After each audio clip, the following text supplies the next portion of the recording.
decirles ya que la carta a los colosenses es muy interesante, ¿no? Tiene cosas, bueno, uno dice curiosas, pero no curiosas, son vitales, son muy reveladoras de lo que era la situación en aquel momento. Está a unos 10 kilómetros de la iglesia de la Odisea.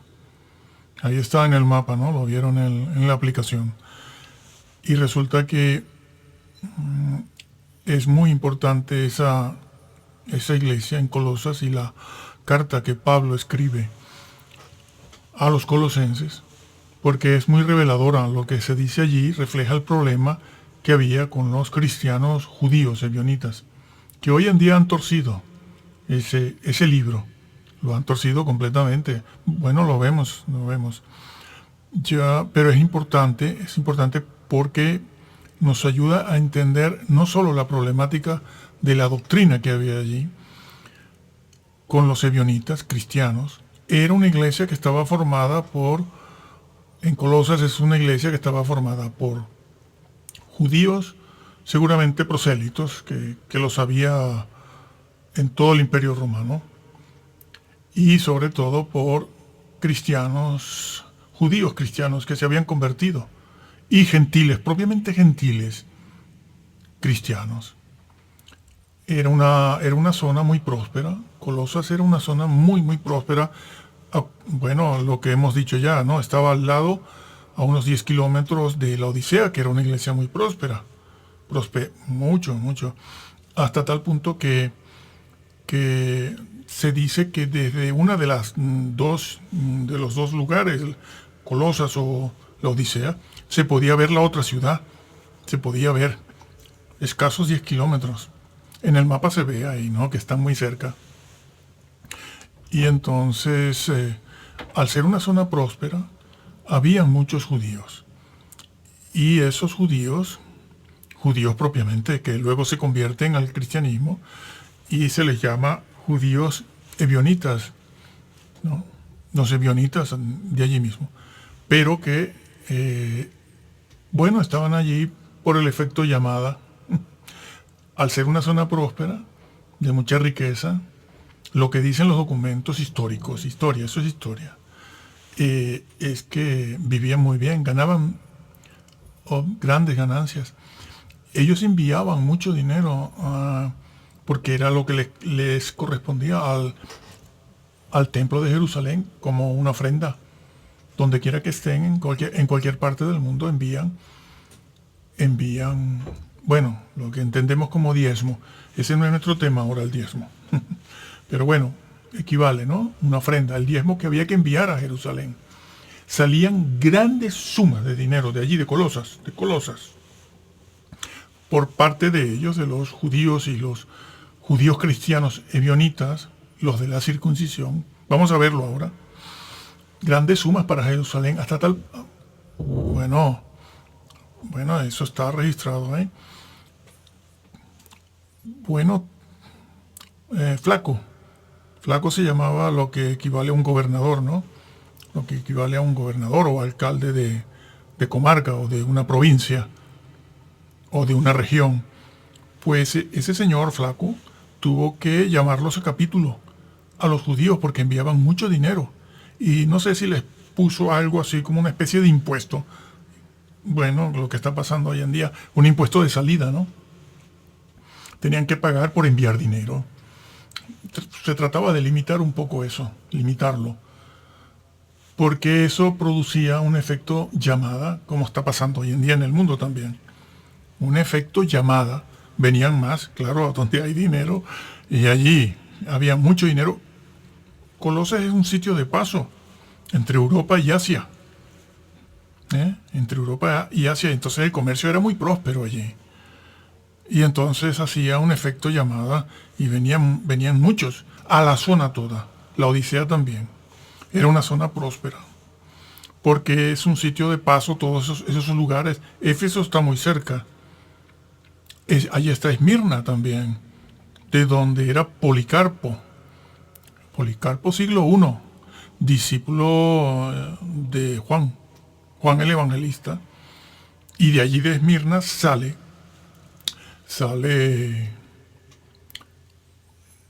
Ireneo de Lyon. Ireneo de Lyon es discípulo también de Policarpo y sale para Francia, para Lyon. Sí, exactamente. Entonces, bueno, regreso. Hacía un efecto llamada y todo el mundo iba allí. Y esa zona, que es como una franja desde Filipo arriba, al norte, al sur de Macedonia, hacia abajo, hacia el sur de Asia Menor, la actual Turquía, pues toda esa es una zona muy próspera porque es zona de paso entre Europa, lo que hoy es Europa, Imperio Romano Occidental, y todo lo que era Asia, ¿no? Asia, lo que conocemos como Asia, que es la India, China, etcétera. Y esas zonas son muy ricas siempre. Y allí, bueno, vamos a leerlo, ¿no? Lo leemos. Lo leemos aquí. Hay varias cosas que decir del libro a los Colosenses. Como estamos estudiando el tema de los papiros, aquí este libro nos va a facilitar un ejemplo tanto de las herejías que había en aquel tiempo y por qué se formaban, así como cómo se van corrompiendo los manuscritos o las copias de los manuscritos originales, como estamos viendo en la aplicación. Así que esto también va ahí. O sea que están ganando doble, ¿no? Estamos viendo dos cosas en una. Y después seguimos más, pero es necesario detenerse aquí para seguir en el tema, ¿no? Además, en el libro a los Colosenses se habla de la naturaleza, la esencia de Jesús. Algo que vimos hace poco en el libro a los Hebreos, capítulo 1, cuando se dice que el Hijo de Dios es de la misma sustancia que el Padre. La palabra sustancia allí, pueden ver el vídeo donde lo explicamos. De la misma sustancia que el Padre. Resulta que Colosenses va a decir algo semejante. Dos veces lo va a decir. Primero va a atribuirle a Jesús una vamos a decir que una característica, imagen, cuando dice el versículo 15 así dice que Jesús es la imagen, pero después va a decir que en él habita la plenitud de la deidad. Y vamos a ver eso y ver cómo se ha corrompido. Pero estamos en Colosenses 2, donde se dice, por lo tanto, versículo 16. Colosenses 2, 16.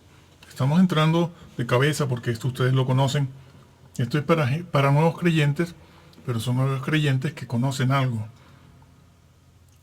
Bueno, son de 20, 30 años porque los creyentes de los últimos 30 años no... Muchos, la mayoría no sabe nada de esto y por las razones que sean. Pero resulta que, aunque no saben nada de esto, hay un grupito que quiere saberlo. Y esto está dirigido para unas 12, 20 personas. Si hay alguien que quiere saberlo, puede verlo, ¿no? Pueden ser 10.000, 100.000, lo que sean, que no llegaremos a eso. Porque esto no es popular y esto no interesa a nadie. A los cristianos esto no les interesa. Pero hay un grupo que sí, que quiere saber, a ver por qué hay tantas Biblias y además les gusta este tema para saber, para tener convicciones, claro. Una cosa es creer cosas, una cosa es la religión y otras cosas son las convicciones, basadas, fundamentadas en hechos históricos y en testimonios. Pero eso es otro tema, tampoco estamos viendo eso aquí. Versículo 16. Vamos a entrar de cabeza en lo que nos interesa. Por tanto, nadie os juzgue en comida o en bebida o en cuanto a días de fiesta, luna nueva o días de reposo. El sábado. Es claro que está hablando de las leyes rituales de Israel, del Antiguo Testamento. No hay que darle más vuelta a esto. Está hablando de eso. Y entonces dice el versículo 17, todo lo cual es sombra de lo que ha de venir. Cuidado con esto, vamos a analizar esto y ver cómo lo han torcido. Todo lo cual es sombra de lo que ha de venir, pero el cuerpo es de Cristo. Salió Jesús aquí en Cristo de repente, ¿no? Hablando de fiestas, del sábado, días de reposo, luna nueva, etcétera. Saltó el Señor aquí. ¿Y esto qué es? ¿Qué es esto? Bueno. Versículo 18. Nadie os prive de vuestro premio, afectando humildad y culto a los ángeles, que está muy de moda, entre todos los creyentes, todos, sean del color que sean. Esto de los ángeles, bueno, es que viene de allí de los judíos también. Hombre, claro. Ahora vamos a ver aquí el problema judío, evionita, de la circuncisión, los judaizantes, y vamos a ver el problema de los calvinistas, que son los gnósticos. Aquí estaban los gnósticos. Docetas también, sí. Habían docetas. Habían quienes tenían una mezcla de ambas cosas, ¿no? Como siempre ocurre. ¿No? Bueno, entonces, que ese es el trasfondo que hay aquí. Gnosticismo, gnósticos, no, los gnósticos del destino. Los que creen que son salvos, personas que son salvas porque han sido especialmente escogidas, destinadas e iluminadas, solo ellas, ya de antemano. Ese es el gnosticismo. Tampoco estamos estudiando de manera particular el gnosticismo. Que por ahí hay un PDF que va a salir o un PowerPoint, donde sí hacemos un poco más escudriñamos un poco más esto de los gnósticos y lo que creían ellos, los docetas y los ebionitas. Está por ahí, sí. Aquí seguimos de largo. Y releo. Nadie os prive de vuestro premio, afectando humildad. ¿Sabe? La apariencia de piedad. Afectando es simulando piedad.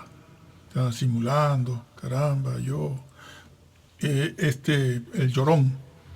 El pastor llorón bueno, hombre, eso arrastra multitudes millonarias, ¿no? Y siempre está con el lagrimeo en el púlpito y tal. Pobrecito, le tienen lástima. Ya no es cuestión de fe ya, sino que le tienen lástima a él. Afectando humildad y culto a los ángeles, entrometiéndose en lo que no han visto, vanamente hinchado por su propia mente carnal, y no haciéndose de la cabeza. ¿Por qué dice esto?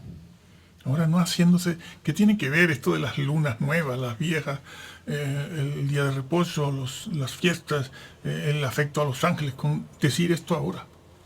No haciéndose de la cabeza, que es Cristo, por eso está en mayúscula. Y no haciéndose de la cabeza, en virtud de quien todo el cuerpo, ahora sale la iglesia, dice todo el cuerpo,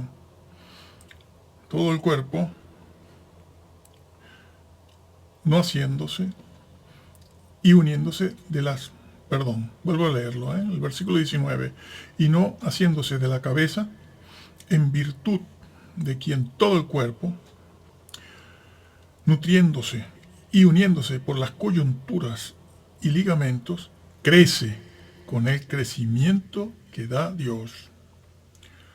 Pues ni habéis muerto con Cristo, etc. Aquí el versículo que nos interesa es el 16 y el 17.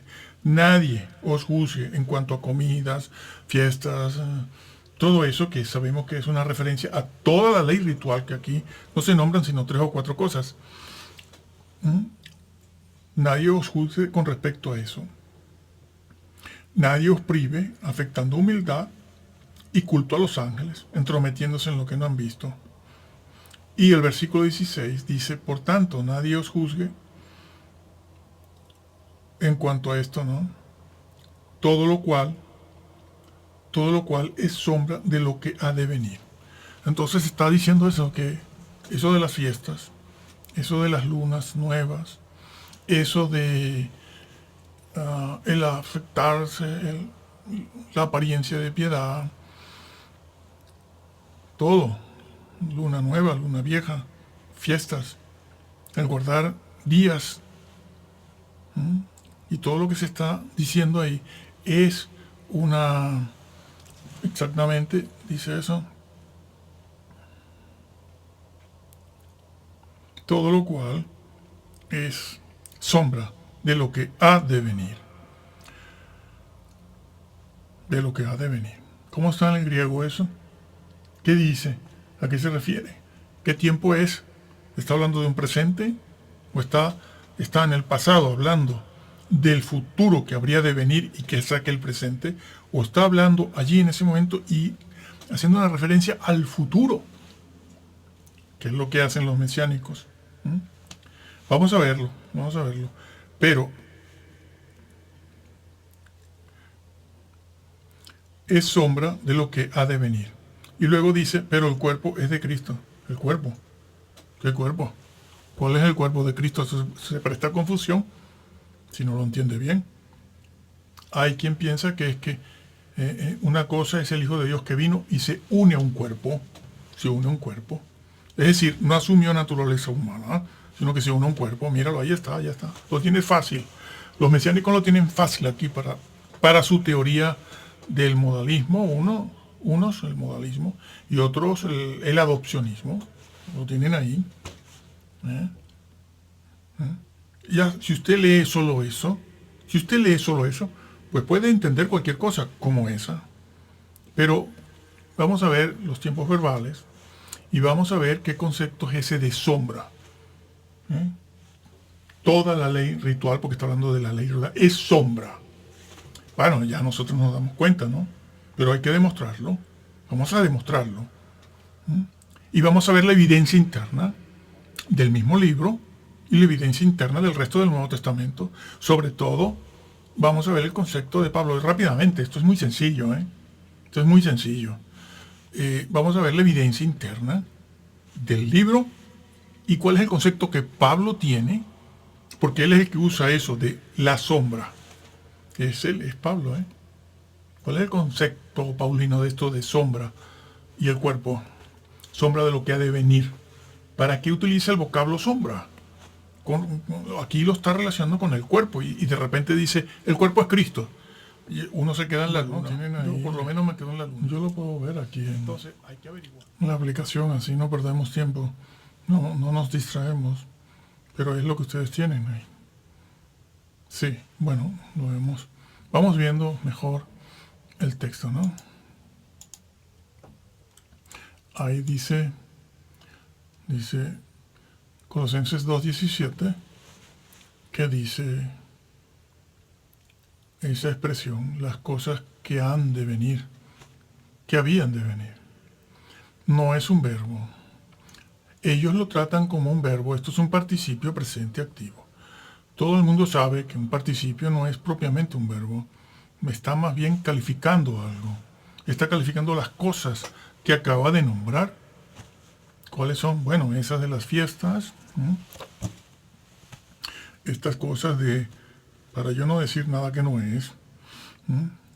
Nadie os use en cuanto a comida, bebida, fiestas, luna nueva, días de reposo. El día de reposo es el sábado.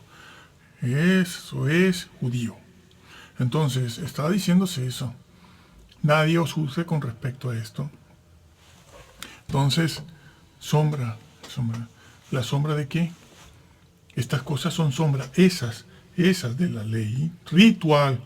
No está hablando de ley moral, como no hablaba de ley moral en Gálatas ni aquí.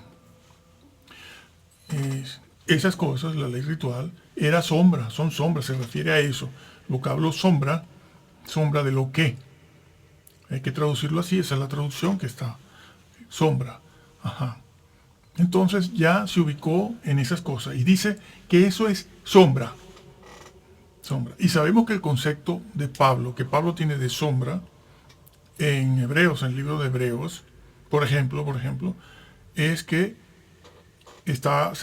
lo utiliza el vocablo sombra para referirse a algo que no es la realidad en sí, sino como una representación o un elemento o una copia, como lo era el tabernáculo, de la realidad, de lo que es real.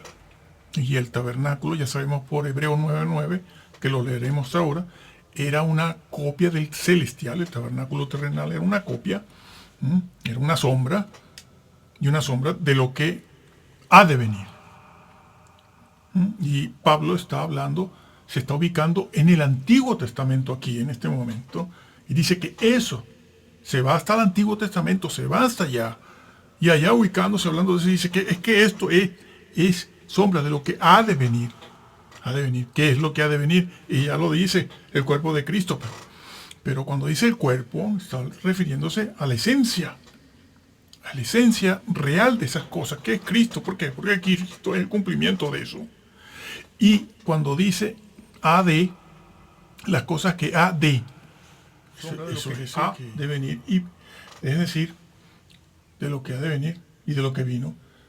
Lo está calificando, es un adjetivo, no es un verbo, porque los mesiánicos traducen esto como si fuera un verbo propiamente, y no es un verbo, es un participio presente activo. Trabaja, tiene características de adjetivo, y está calificando a todo lo que he mencionado en el versículo 16. Esto de las bebidas, las comidas, califica. Esas comidas que son, como quien dice, califica, sí, como quien dice, comida buena, bebida buena. La palabra buena es un adjetivo calificativo. Entonces las califica, dice, eso es sombra, la sombra de lo que ha de venir o había de venir. Es decir, Jesús, porque este concepto lo vamos a ver ahora en Hebreos, por ejemplo, y él lo dice de manera clara. Jesús es el cumplimiento de toda la tipología de los ritos, no de la ley moral. Jesús no es la tipología, no. Jesús cumple la ley moral porque es un asunto moral. Y lo moral no es una acción, ¿no? Se han creído todos estos señores, sobre todo los calvinistas, luteranos, creen que esto de la ley y el decálogo es una cuestión de hacer obras, de acción. Hay que hacer algo. No, la ley moral es algo que está aquí, no es algo que tú haces, es algo que tú llevas. Codiciar no es algo solo que tú haces. La codicia está aquí dentro, Jesús lo dijo, de vuestro corazón salen los adulterios, asesinatos, mentiras, todo eso, lo dijo Jesús, lo dijo él. Es una cosa del ser, es el ser mismo. Pero bueno, estos por no hacer exégesis, no hacer esto que estamos haciendo. ¿Qué hacen los mesiánicos? Como vamos a ver ahora, traducen esto lo que habrá de venir. Entonces traducen la frase como que eso va a venir, pero sí, en el futuro, ubicándolo en la línea del tiempo, del futuro. Pero no es eso, si eso es una cuestión muy antigua, viene del Antiguo Testamento. Todo eso que está diciendo Pablo ahí, las bebidas, eso viene del Antiguo, no es algo del futuro. Lo han desubicado completamente. Lo va a decir ahora la evidencia interna. Bueno, lo vemos entonces. Bueno, sí, es que es lo que se está diciendo, ¿no? Diciendo, y por tanto, nadie os juzgue en comida o en bebida o en cuanto a días de fiesta, luna nueva o días de reposo. ¿Quién puede hablar de días de reposo? Bueno, cualquier judío. Hoy en día los mesiánicos, ¿no? Estamos ubicados en los mesiánicos que niegan la deidad de Jesús. Fueron un fuerte dolor de cabeza para Pablo. Vamos a ver cómo tuercen esto hoy en día. Lo vemos aquí en la aplicación, ¿no?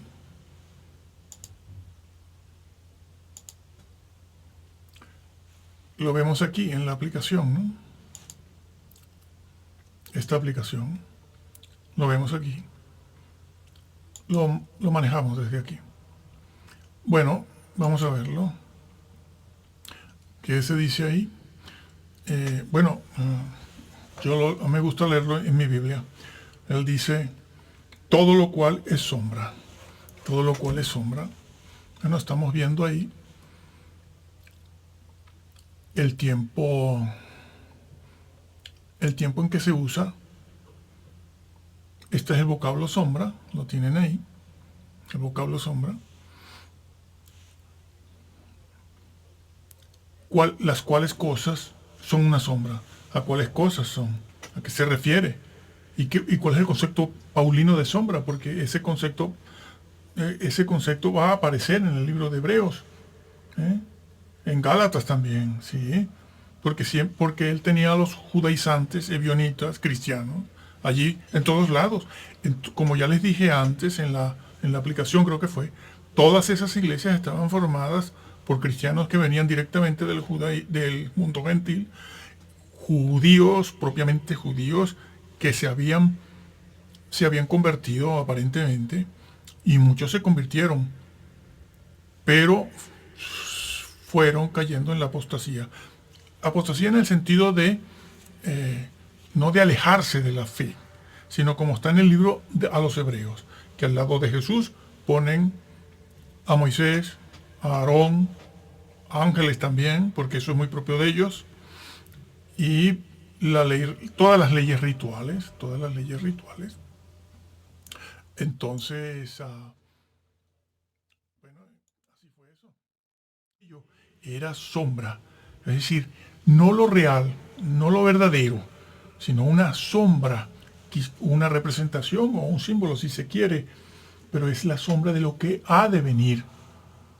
Bueno, había de venir, lo que ha de venir, así es que se ha de traducir porque es un participio presente, repetimos otra vez, es un participio presente, no es un verbo como tal propiamente que esté en un tiempo futuro como traducen ellos, porque ellos quieren ver eso como una cuestión futura, para darle valor y decir que todos los ritos y todas las ceremonias todavía son válidas y que eso se proyecta hacia el futuro. Pero Pablo está diciendo todo lo contrario, que esas cosas que estaban haciendo los judíos ebionitas allí, eso era una sombra de lo que ha de venir. Y entonces pasa a decir directamente que es Cristo, el cuerpo de Cristo, y sale con la palabra cuerpo de Cristo, ¿no? No dice persona, no dice otra cosa. ¿Y cuál es la relación de Cristo, de esos ritos? Que esos ritos eran sombra de lo que Cristo sería más tarde, ¿m? Y cumpliría más tarde. Que él dijo que no vino a abrogar la ley, ni la ley moral, no vino a abrogar la ley moral. Entonces está diciéndolo eso. Pero estas personas utilizan este vocablo que está aquí. Esto es melo. Aquí está, Eso es un participio presente. Eso no es un verbo. Eso más bien tiene la característica, le da características de adjetivo a la palabra, al significado de ese mismo vocablo, de esa misma semántica, de ese mismo vocablo, mejor dicho. Entonces, los ritos son sombra de lo que había de venir. Utiliza, sí, que aquello era un ayo, lo que se dice también en el Nuevo Testamento. Bueno, era un ayo que llevaba a Cristo. Tanto la ley moral como la ley ritual misma, porque la ley ritual habla de santidad. Ojo, la ley ritual habla de santidad. Se tenían que lavar para ser santos. Tenían que cobrar conciencia. Eso era para que cobraran conciencia de que tenían que ser santos. Deben ser santos. Por eso muchas leyes rituales, por ejemplo el lavamiento, tenía que ver con la santidad. Estaban relacionadas. Pero era para, entre otras cosas, para crear conciencia de que había que ser santo. Se tenía que ser santo. Bueno, vamos a ver eso también en otros sitios. En otros sitios vamos a verlo. Una cosa que está, ese vocablo melo, es eso. Hay que traducirlo según el significado de todo el contexto inmediato, la evidencia interna y el contexto no inmediato, sino, bueno, remoto, pero dentro del Nuevo Testamento. Entonces, lo vemos. Ahí se ve. Vamos a verlo aquí. Bueno, estamos en el bizantino que estábamos viendo. Porque es melo. Bueno, este es el tiempo verbal. Nos interesa que es un participio. Ese melontón es un participio, adjetivo. Luego tenemos, bueno, parte verbo, parte adjetivo. Pero está calificando, ¿eh? Y significa eso, algo que está por cumplir un objetivo, por realizar un objetivo, algo que se prepara para, ¿eh? No significa venir.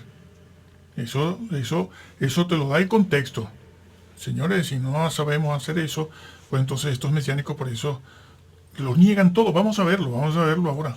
Bueno, ¿cómo traducen ellos? Ya hemos visto cómo traduce volvemos a verlo. Las cuales cosas son sombra de lo que estaba por venir. Y vino. Sí, estaba por venir. La de 1602, que son la sombra de lo porvenir. Claro.